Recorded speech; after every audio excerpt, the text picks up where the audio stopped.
is how to remove unwanted objects from pictures using AI. It's very easy to do, so make sure you watch the full video so you don't miss any important steps. For this, first of all, you need to open your Chrome browser. Now you will need to click on the link in the description. Then after that, you need to open this first website. After opening it, click on the Create with Firefly. Now click on the Upload Image option. After that, you need to select the image from your PC.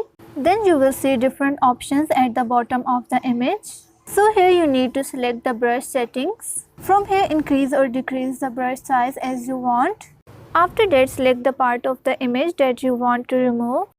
Then click on the remove, and after that again here click on the remove option. So here, as you can see, our object has been removed from the picture. Now you need to click on the keep to save this image.